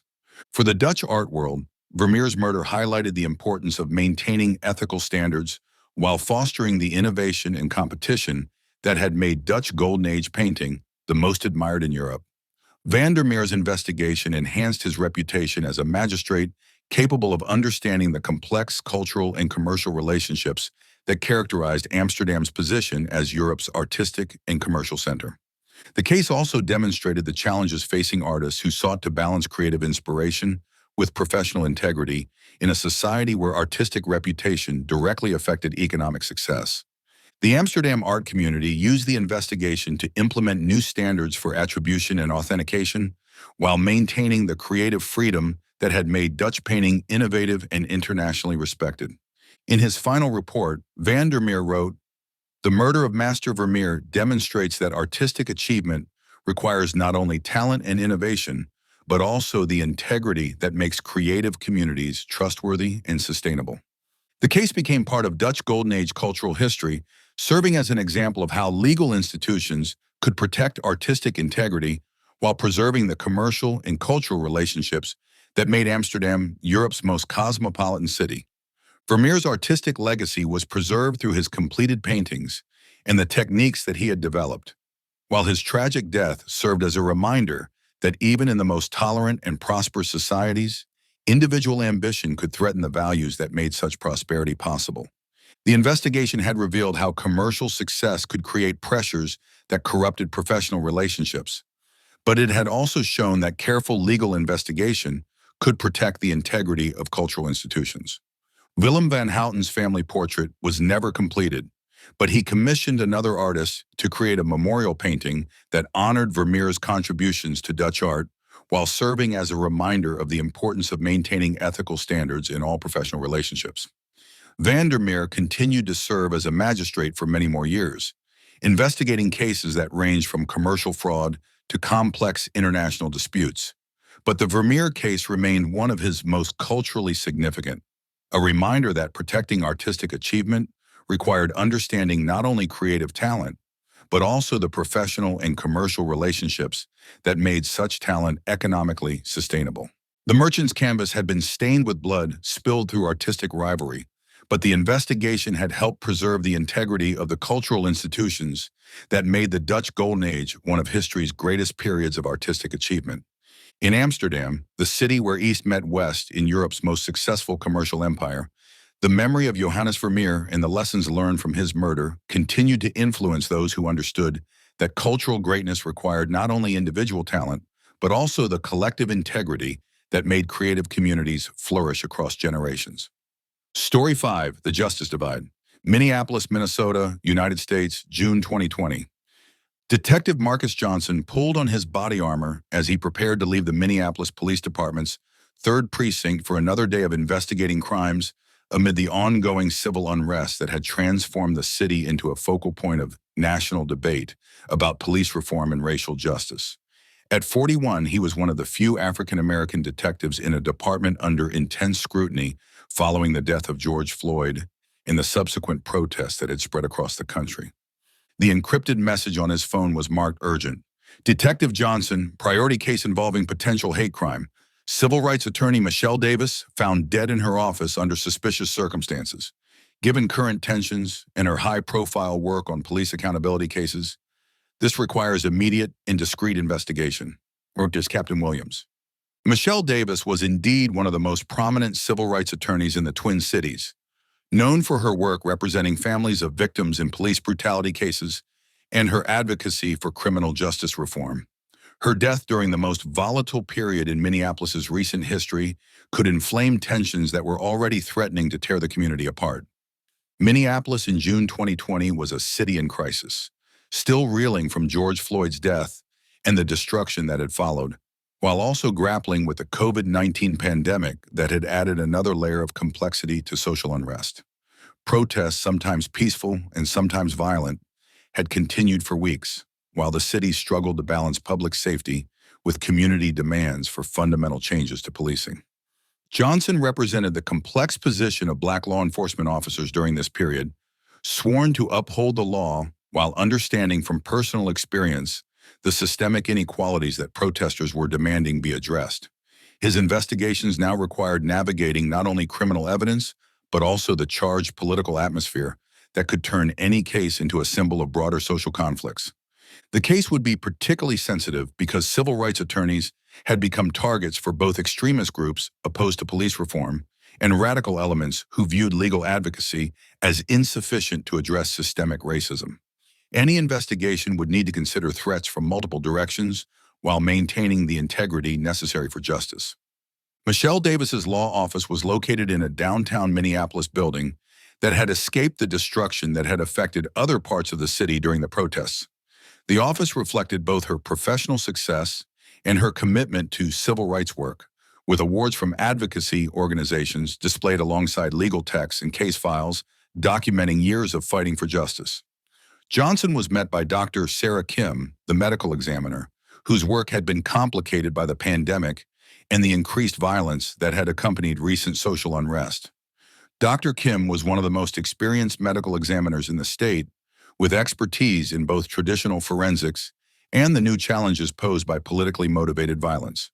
Detective Johnson, this case is going to require careful handling. Miss Davis shows signs of having been attacked, but the scene has been staged to look like a suicide related to stress from recent events. What evidence suggests staging rather than suicide? The positioning of the body is inconsistent with self-inflicted injuries, and there are defensive wounds that indicate she fought with an attacker. Someone wanted this to appear like she couldn't handle the pressure of recent events. Any indication of what type of weapon was used? Blunt force trauma to the head, probably from something like a heavy book or similar object that would be readily available in a law office. Dr. Kim, was there any evidence of what Miss Davis was working on when she was attacked? Her computer was still on, displaying case files related to police accountability lawsuits. Certain documents appear to have been removed from her desk, though it's unclear exactly what's missing. Johnson examined Davis's office carefully, noting details that might reveal the identity of her killer or the motive for the crime. The space contained extensive files on civil rights cases, correspondence with other attorneys and advocacy organizations, and research materials related to police reform initiatives. Michelle Davis had been a woman of 38, with the determined expression and professional bearing that characterized successful civil rights advocates who had dedicated their careers to fighting systemic inequality. Her death represented not only a personal tragedy, but also a loss to the broader movement for criminal justice reform. The disturbed files appeared to include case materials related to several high-profile police brutality lawsuits, correspondence about police reform legislation, and what might have been research into patterns of misconduct within various law enforcement agencies. Dr. Kim, what was Miss Davis working on in recent weeks? Were there any particular cases that might have created especially dangerous enemies? According to her assistant, Miss Davis had been preparing for several major trials involving police misconduct, lobbying for legislative reforms, and investigating patterns of excessive force that could have implications for individual officers and entire departments. Each of these activities could have created enemies among those who opposed police accountability measures or who feared that her legal work could expose them to criminal liability or civil lawsuits. Had anyone made specific threats against Miss Davis recently? Her assistant mentioned that she had been receiving increased threats since the protest began, including messages from white supremacist groups and from people who blamed civil rights attorneys for encouraging anti-police sentiment. What about threats from the other direction? People who thought legal reform wasn't moving fast enough. There had been some criticism from more radical activists who felt that working within the legal system was inadequate for addressing systemic racism, but no specific violent threats from that direction. Johnson decided to begin his investigation by interviewing the key figures who had been involved in recent interactions with Davis's legal work. His first video conference interview was with Marcus Williams, a fellow civil rights attorney who had been collaborating with Davis on several police accountability cases. Williams was a man of 50 with the intense focus and careful manner that characterized attorneys working on high-stakes civil rights litigation. His home office, visible through the video call, was filled with legal documents and civil rights advocacy materials. Detective Johnson, Michelle's death is not only a personal tragedy, but a serious blow to the entire civil rights legal community. She was one of our most effective advocates for police accountability. Mr. Williams, what was the nature of your collaboration with Miss Davis? We were working together on several lawsuits against police departments, sharing research about patterns of misconduct, and coordinating legislative advocacy for police reform measures. Were there any particular cases that had generated unusual levels of opposition or threats? Michelle was representing the family in a wrongful death case against the Minneapolis Police Department that could have set important legal precedents for holding officers accountable for excessive force. What made this case particularly significant?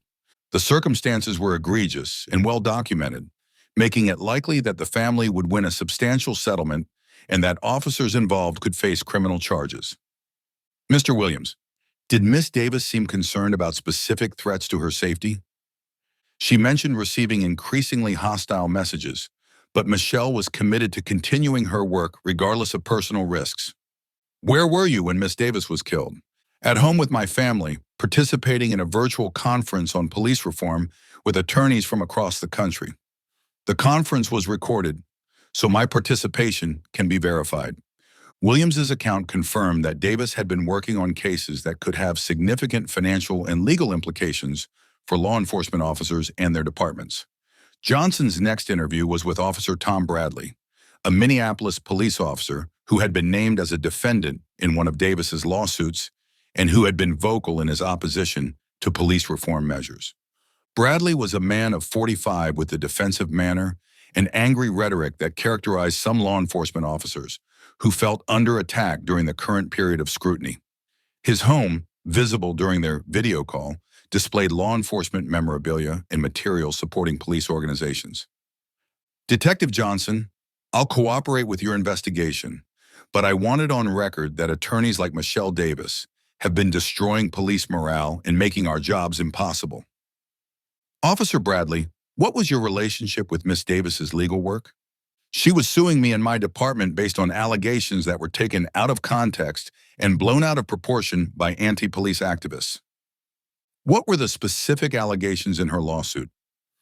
Claims about excessive force during an arrest that was completely justified given the suspect's behavior and the threat level involved. Did you consider Miss Davis's legal action a personal attack on you? I considered it part of a broader campaign to demonize police officers and make it impossible for us to do our jobs effectively. Officer Bradley, did you ever communicate directly with Miss Davis about her lawsuit? My attorney handled all communication with her office. I was advised not to have direct contact. Where were you when Miss Davis was murdered? On duty, patrolling the downtown area and monitoring protest activities. My patrol logs and radio communications can verify my location throughout the evening. Despite his obvious hostility toward Davis's work, Bradley's official duties provided a verifiable alibi that would be difficult to falsify. The investigation took a different direction when Johnson learned that Davis had been working on exposing a network of police officers who had been using excessive force and then covering up their actions through false reports and witness intimidation. This information came from Lisa Rodriguez, a former police officer turned whistleblower who had been providing Davis with inside information about misconduct within various law enforcement agencies. Detective Johnson, Michelle was close to exposing a systematic pattern of brutality and cover-ups that involved officers from multiple departments in the metro area. What kind of systematic pattern? Coordinated use of excessive force, falsification of police reports, intimidation of witnesses, and retaliation against officers who tried to report misconduct. Who was involved in these activities?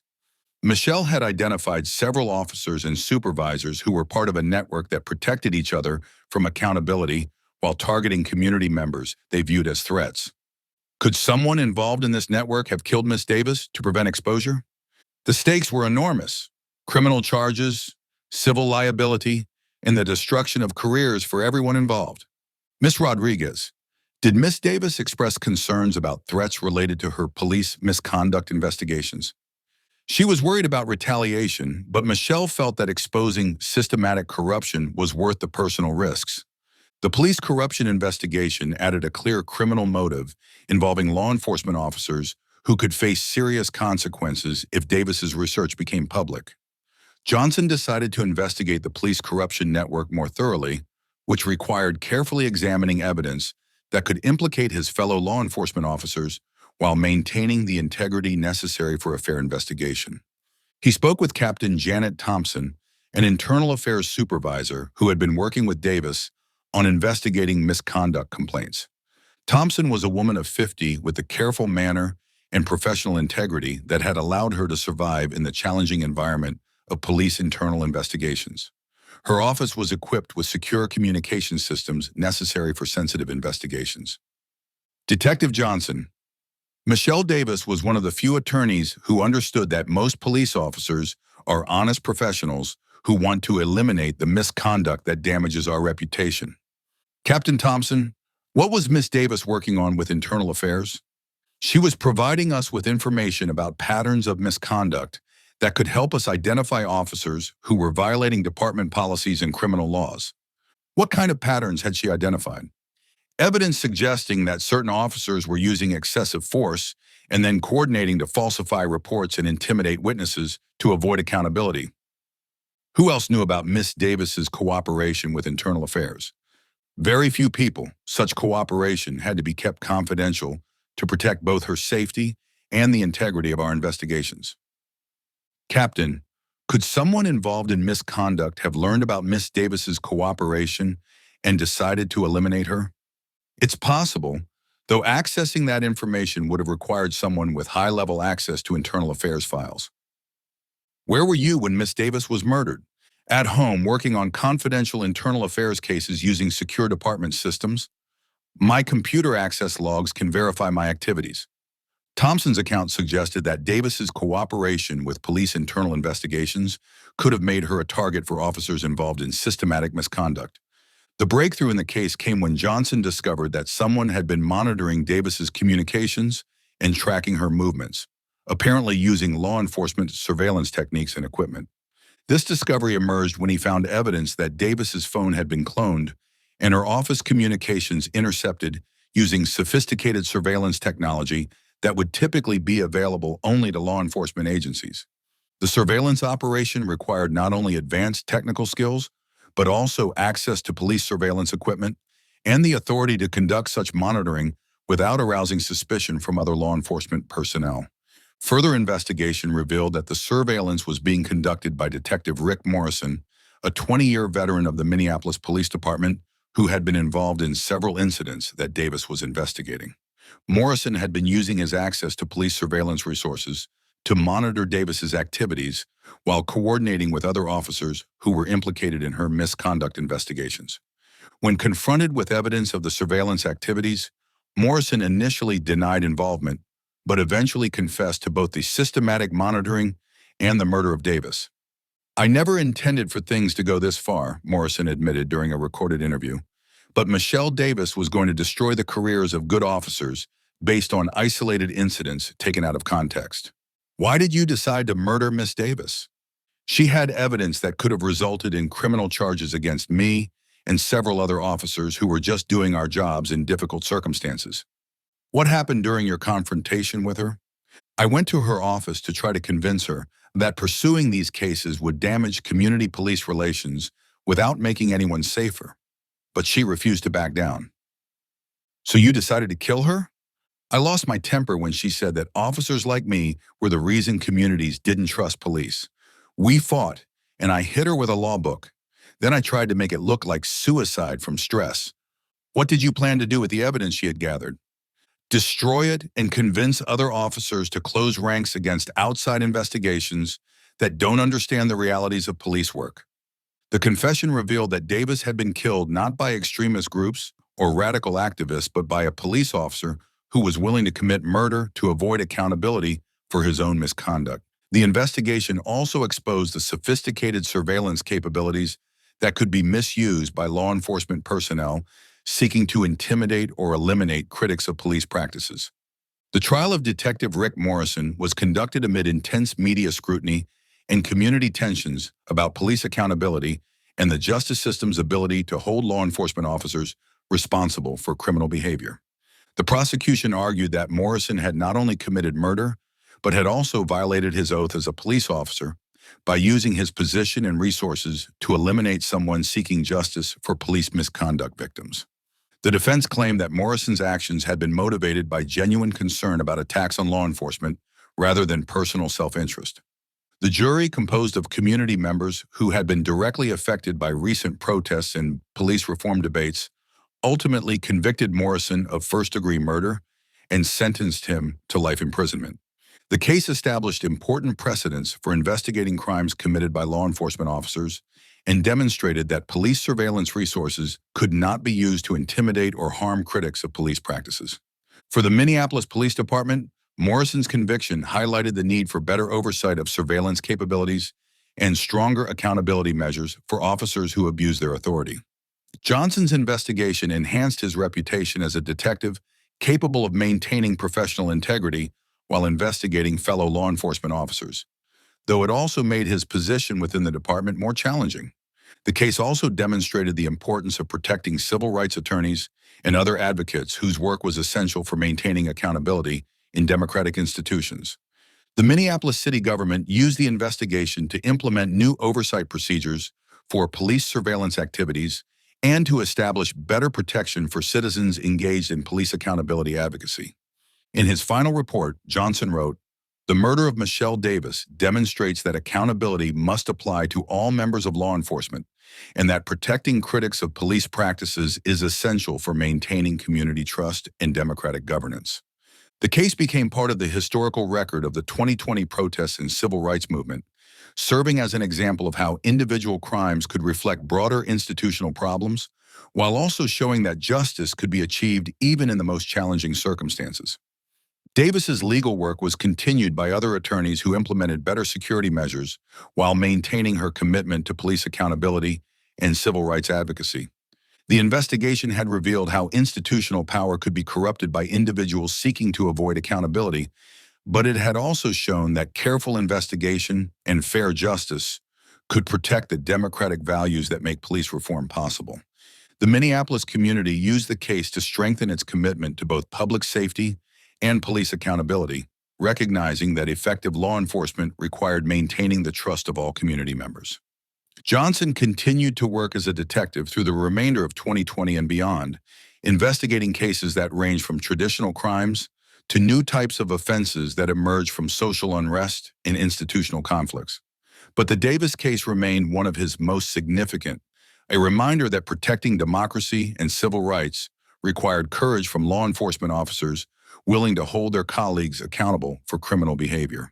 The justice divide had been exposed as a conflict between accountability and impunity, but the investigation had demonstrated that justice could bridge such divides when investigators were willing to follow evidence regardless of where it led or whom it implicated.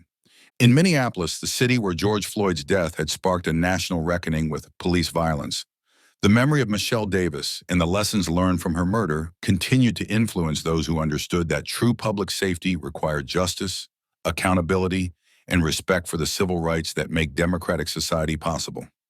Let the hush of the night wrap around you. And know this: some stories don't end. They drift as they dream. They wait for you to listen again. Good night.